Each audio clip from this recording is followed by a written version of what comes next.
my own comments, etc., to a minimum. We have one of our main speaker is actually based in the UK. It's 5 a.m. for him at this point in time. Squad Leader Pushp Vaid, who I can see has joined us, and we have actually a surprise guest speaker. That's General Cardozo, and I'll just in a minute come on to the reason why he's here up on the podium with me. Now, as was covered in the previous session, we've seen how 71 was a classic example of what can be achieved by jointmanship, and also a textbook use of air power to attain operational objectives. Now, very, very quickly, what were the objectives of the Indian Air Force in the East during the 1971 war? First and foremost, as has been pointed out during the last session, was the attainment of air superiority so as to allow the Indian Army to carry out its operations unhindered. This is very, very critical and very, very important, as we've all seen. The second objective was to protect, of course, our own airspace, and as well as to provide protection to our own land and air assets on the Eastern Front. And the third, again, has been pointed out, was to provide closer support to the Army units in their to assist them in their advance, and also to carry out interdiction and to disrupt the lines of communication of the Pakistani forces in the East. And lastly, one of the main objectives was to provide what they call vertical envelopment of the enemy through both special heliborne operations as well as airborne operations such as the airdrop at Tangail. Now, when we say special heliborne operations, what exactly is meant? It's essentially is the use of helicopters to land our own forces. They can either be special forces, para-commandos, or as in this particular case, an infantry battalion behind enemy lines. The idea is to either outflank them or to attain a certain tactical advantage. The very first heliborne operation in Indian military history was carried out in 1971 at the Battle of Sylhet, and we have with us Squad Leader Pushp Vaid, who was one of the pilots who was engaged in the execution of this historic occasion. And we have General Cardozo, who was actually in one of those helicopters along with his battalion that was carried across the river and landed close to Sylhet. That led to a spectacular victory for Indian Army in that particular sector. Squad Leader Vaid, very briefly, I will introduce him and General Cardozo, and then I'll hand over to the speakers because we have a lot of time to cover, and I'm very conscious that there's very little time to do it. Squad Leader Vaid was commissioned into the IAF in 1963. He's ex-NDA of the 21st NDA course, and he subsequently took voluntary retirement in 1974 and went on into the civil aviation sector. And during the war, he was serving as flight commander with 105 helicopter unit, flying Mi-4s, and as I mentioned, was was part of this first heliborne operation in Indian military history, for which he was awarded for his part in that operation, he was awarded the Veer Chakra. And General Cardozo, of course, needs no introduction, but I will very briefly, for those of you and the wider audience who may be listening to this online who do not know him, he joined the JSW, which is the Joint Services Wing at Clement Town, Dehradun, in July 1954. I was going to say 1854, sir, but and then he transferred to the National Defense Academy, Khadakwasla, in Jan 55, passing out first in the Order of Merit, and was commissioned into the 1st Battalion of 5th Gorkha Rifles, Frontier Force. And he was among the first recipients of the Sena Medal for a reconnaissance that he carried out in Nifa in 1960.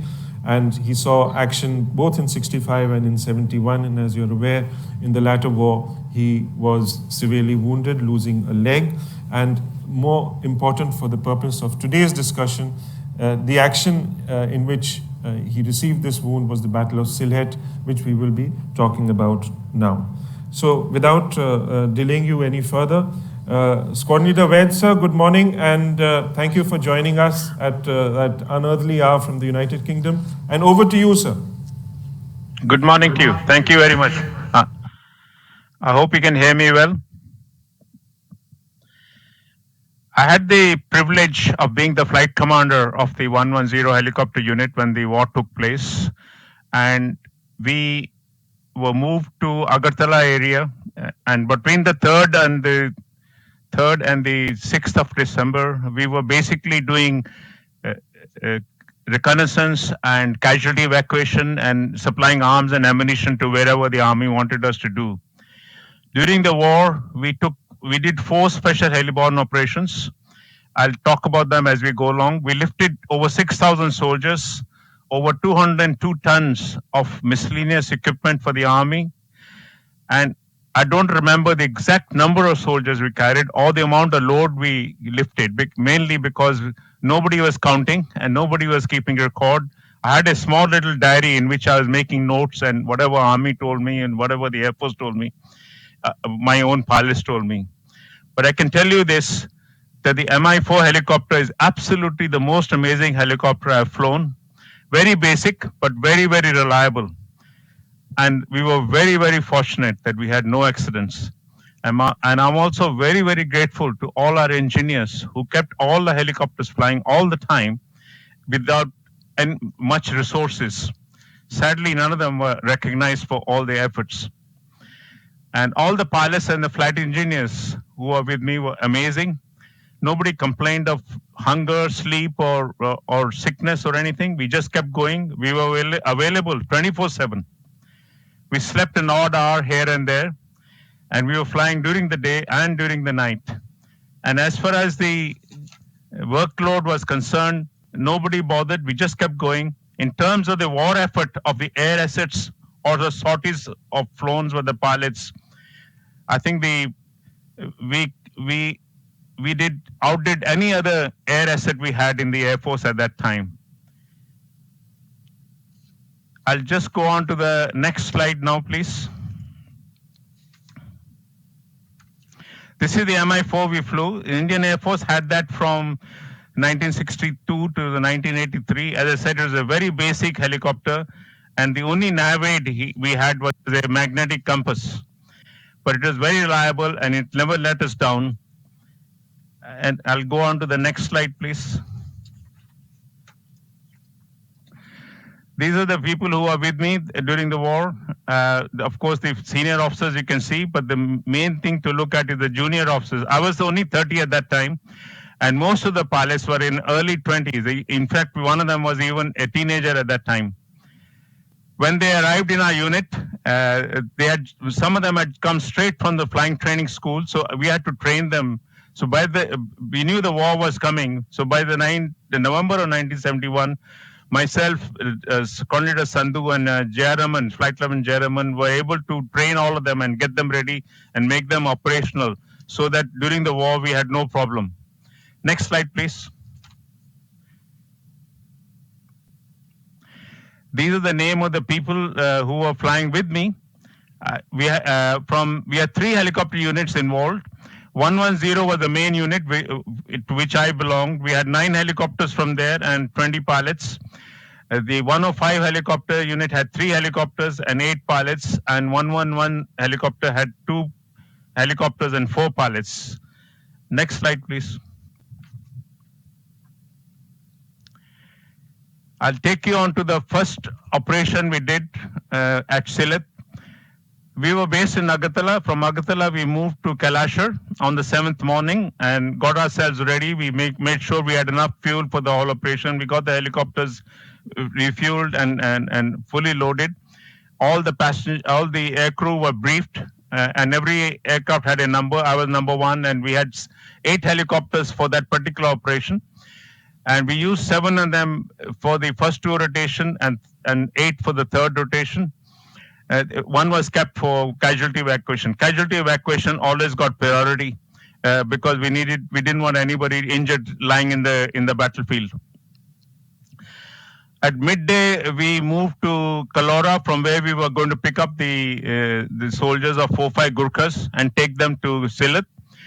And Brigadier Bunty Quinn had come with Chanan Singh, and he had taken us in a Chetak, and we had selected the helipads we wanted to land on, and we picked paddy fields on both areas. We made sure they were, especially in Sylhet area, they were far away from the Pakistan garrison.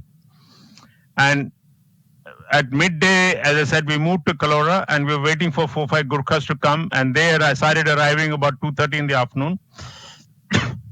My briefing to the crew was that we'll only have one helicopter at Sylhet helipad at any one time, so that the target given to the enemy forces was only one small target, rather than having 2 or 3 helicopters sitting on the ground. So each helicopter took off with a gap of 2-3 minutes between each other. I was the first helicopter to go, and about 2:30 we took off, and I landed at Sylhet. We dropped our load, and the second helicopter was about 3-4 minutes behind me, and we made it like a circle. By the time I went back the second time, we had enough fuel to do 3 trips each.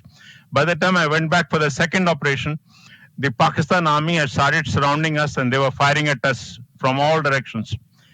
And by the time we went for the third rotation, the amount of bullets we could see, the tracer bullets, there were hundreds and hundreds of tracer bullets coming. Amazingly, very few of us got any bullet holes. So anyway, we landed, we dropped our load, and we came running back. And from the fuel was at Kalashar, so for Kalora, we had to come back to Kalashar, we refuel and get ready. While we were getting ready, one of the engineers came and told me that one helicopter has not come back. We called him on the radio, and he said he's lost. So we fired a flare for him, and he came. He saw the flare, and he came and landed back. Then after refueling, we told Chanan Singh we're ready to go. Chanan Singh said no, we can't go because he had been flying with the Singla overhead Sylhet when our operation was going on, and the bullets we saw were only the ones coming to us, but he could see the entire lot of bullets coming to all of us. So he said that no way any helicopter will survive going at night, because we'll be like sitting ducks for them. So he said there'll be no flying at night.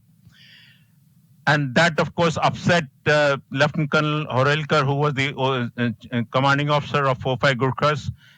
And there was big discussion between him and, of course, Brigadier Quinn as well, and Chanan Singh as well, and to whether to send the helicopters at night or not. Eventually, they decided that let's send one helicopter and see what happens.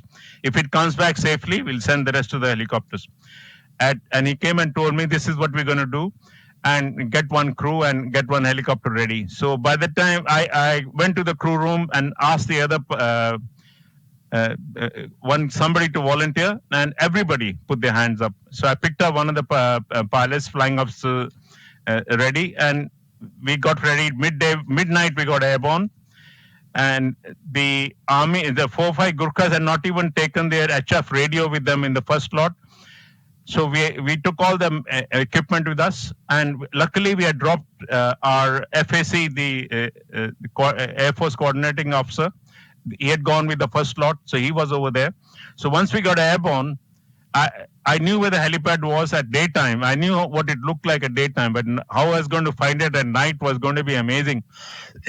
I knew where the bridges were, I knew where the railway station was, but of course everything at night looks completely different. So once we got airborne, luckily our FSC came up on the radio, and he says, about bloody time you guys came. And I asked him, what is the situation like? I was so glad to hear his voice. And I said, what is the situation like on the ground? And he says, oh, it's very quiet, and I'll light a fire for you so you know where to land. So he lit a fire for us. So when I saw the fire, I went straight for it. I briefed my passengers that as soon as I land, I want everybody out, and we'll get airborne in 30 seconds, which is exactly what we did. As soon as we landed, and everybody jumped out. While we were coming on finals, the amount of bullets that are coming towards me, I was sure I'll have at least a dozen bullet holes. Anyway, I dropped my load, and I got airborne. Within a minute, I was airborne and set course back to Kalora. And I asked my flight engineer, have a look how many bullet holes we got. he went around with the lights and the torch and everything. And after about 2 minutes, he came back, sir, with a big grin. Sir, you'll be amazed. We don't have a single bullet hole. I was absolutely flabbergasted, amazed that the amount of bullets which had come towards us and nothing had hit us. I realized that the enemy could not see us. They were just firing at the noise. So I called up Kailashar. I said, come on, guys, these people don't know how to fire. We're all going in now. So we got the rest of the helicopters getting ready. I came to Kalora, picked up my next load, went running back, dropped my next load, came all the way back, picked up my third load, and running back, dropped my third load, and got airborne. On the third time when I got airborne, I suddenly realized my fuel gauge was showing 0. My engine is still running, my rotors are still running. So obviously we had fuel. So the three of us were praying to whoever was up there, take us back home safely, which we did. We landed back at Kalora, and the engineers had a quick look at after I shut down, and they found the cable. One bullet had come through, hit the cable going to the fuel gauge, and they of course replaced the cable. I refueled. In the meantime, 4 helicopters had got ready, and they were at Kalora, and they started the operation. So I joined them. So the whole night we were flying that night on the 7th. Then on the 8th, the whole day we were flying. On the 9th, the whole day we were flying. And then we came back to Kailashar, and then we moved from, on the 11th, we moved to back to Agartala, and our next operation started. Next slide, please. I can show you this is the direct line we took from Kalora to Sylhet. Next slide, please. And this is the helipad, and you can see the railway station, and you can see the army garrisons and the 2 bridges on Soma. And we go on to the next slide, please. This is the next operation we did. Here, we are going to Raipura, and before we went to Raipura, we went to do a recce. In the recce, we found in a little alvet, I went with General Sagar Singh, and we went with Colonel Hamid Singh and Brigadier Mishra, and we located the helipad at Raipur, and we came back. On the way back, we were descending down. There were only 6 of us in the alvet, and we suddenly heard foot noise, and the bullet holes in the helicopter, and one of the pilots got injured. And when we came back to our base, we realized there were 38 bullet holes in the helicopter, and only 1 person was injured. Absolutely amazing. Anyway, that in the evening, we got ready, and we landed at Brahmabaria to do the Raipura operation. And the whole night we were doing Raipura operation, and the next day we were doing Raipura operation, and we carried nearly 100 sorties and more than nearly 1,000 soldiers. We moved to Raipura. Next slide, please. And then once the Raipura was so successful, General Sagar Singh decided we'll go to Narasingdi. So from Brahmabaria, it came back again in the evening. We had 10 helicopters by now. Then we did the Narasingdi. Again, we did more than 100 sorties for Narasingdi. And we carried out all the... And just looking at the names of the different companies, we lifted 10 Bihar, 18 Rajput, 33 11 Mountain Brigade, 82 Light Artillery Brigade, followed by 59 Mountain Artillery Brigade, 65 Mountain Artillery Brigade, and 57 Mountain Artillery Brigade. And as I said, we carried more than 1,200 soldiers on that day, and over 100 sorties we did. And then next slide, please. Then, because the 3 SHPOs were so successful, Sagar Singh went to I think it was the last operation we did, Dadakindi to the Badya Bazar. Yeah. And that is on the 12th, 13th, and that's the 4th phase. We'll carry on to the next slide, please. I'm just trying to catch up with the time. And as you can see here, the breakdown of the people we carried. To Sylhet, we had 649. From Raipura, we had 1,286. from Narasingdi, we had 1570, and Badya Bazar, we carried 2408. And the total is given at the bottom, 6,000 soldiers. And as I said, we were working 24/7 with no sleep or anything. And I'll just show you the next slides, please. Just show you the photographs, and we just carry on to the next slide, please. You can see the gun being carried across. It was broken up into pieces to fit into the Mi-4. The next slide, please. At Dadakundi and Narasingdi, there was no enemy anymore, so we were all flying in together now. And so you can see 4 helicopters taking off and landing at the same time. Next slide, please. This is the first shot being fired by Colonel Bahl into Dhaka on the 13th of December. Next slide, please. This is the Alvet being flown by Flight Level Singla. It had a gun and rocket pads as well, which is used quite a lot during the war. And next slide, please. These are the 2 gentlemen I had the pleasure of flying with. And the next slide, please. This is the picture, a painting we got done. Group Captain Dave Goen did it for us. The landing at Narasingdi, and I think he's done a wonderful job by producing this lovely painting. I had to hurry it up because the time is coming up. So this is the last slide. Thank you very much. Thank you very much, sir. That was fascinating, and it really brought those days back to life. We have with us today, as I mentioned, General Cardozo, who was part of the very first SHBO that was carried out at Sylhet. And I will now request General Cardozo to please share his reminiscences, sir, within about, say, 5 to 6 minutes. Oh, 5 to 6 minutes is a lot of time. Ladies and gentlemen, yesterday I had already covered the operations at Sylhet as far as my battalion was concerned. I'll now only fill in the blanks as to what I did not say yesterday and what I need to say today. And that is that this was the quickest heliborne operation in military history, whereas it takes days and weeks for the Army and the Air Force to get together to work out an operation like this. We got information at 7 o'clock in the morning. 9:30, the CO and Bunty Quinn and Group Captain Chandan Singh went for the recce. When they did the recce, there was no response from the ground. So they said, see, what General Sagat is saying, there's nobody there. But by this time, they were alerted. And when the first flight went in at 2:30, there was little response. But after that, they gave us everything they had. They used machine guns, medium machine guns, small arms fire.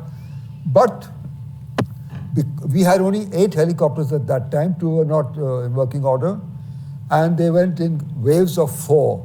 Now, you can't have 8 helicopters milling over the landing ground when so much fire is coming against us. So it was just 4 in each wave, going one at a time. And darkness falls very early in the east.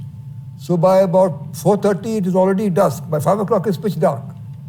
So the CO was Colonel Harolekar, a very brave and courageous commanding officer, was worried because only the Charlie Company and the battalion headquarters, which was he himself, had landed.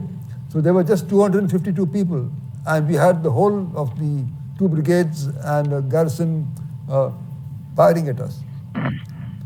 So he spoke about a confabulation between the Army and the Air Force and Chandan Singh and Brigadier Bunty Quinn and Colonel Harolekar. Now, he rightly said, on the first day, on the 7th, the CO's wireless set was left behind. So we were not in contact. The GOC-8 Mountain Div and Bunty Quinn, who were at Kelora, they did not know what was happening till the helicopters brought in, were getting back with the war wounded. Now, I would like to talk about the pilots. The pilots were outstanding, as brought out by him. They were very young. They were very brave. They were courageous because the enemy was firing everything they had at us. But I think, as General Eric Vaz said in the College of Combat High Command course, two factors favored us: God and good luck. And although the helicopters were peppered with bullet holes, we lost the adjutant who was wounded while landing. We lost a couple of Jawans, but the rest were safe. And as he said, the fuel lines and the engines were not damaged. So really, God was with us. When he went back, I was there. I come from Staff College. 8th morning, early morning. I reached there at 3 o'clock. By 4:30, we were going in, and we had goosenecks, which was a kettle-like contraption with kerosene oil or kerosene oil, would give a small little flame to tell the helicopters where we were, because the enemy was with us. They could land in the enemy area. But the pilots were outstanding, and I hope they were suitably rewarded. But it was an amazing operation, and full credit to the Air Force. Later on, the enemy artillery had destroyed our MI room.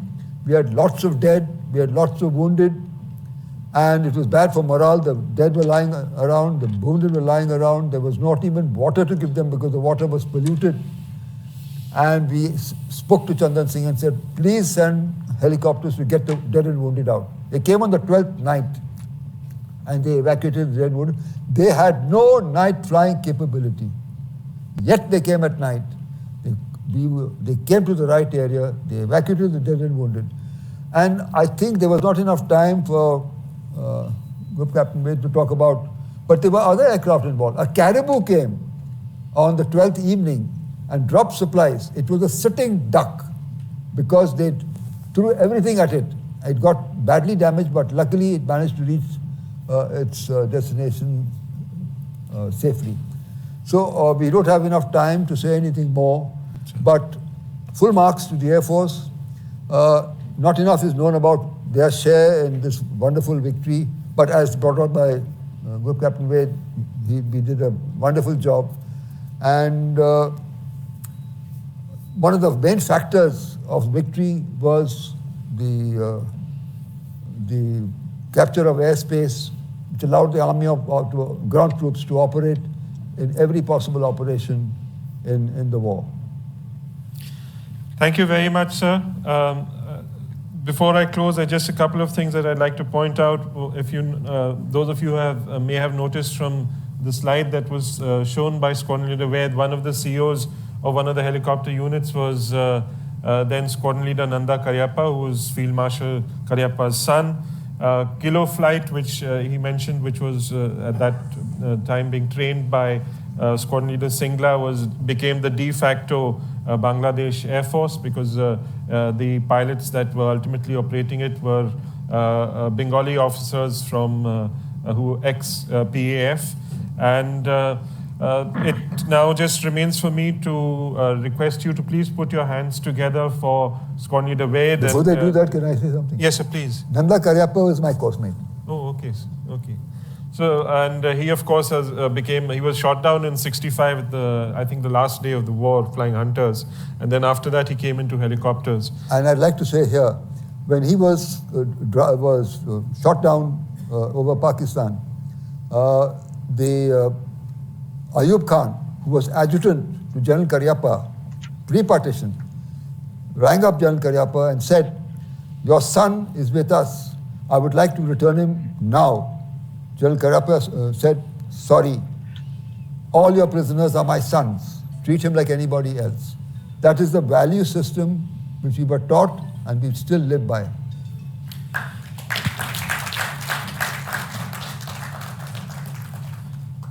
Thank you very much, sir, and thank you, Squadron Leader Ved. And ladies and gentlemen, another big round of applause for our panelists once again, please. Back to maybe catch up in your sleep. Thank you very much, Squadron Leader Ved.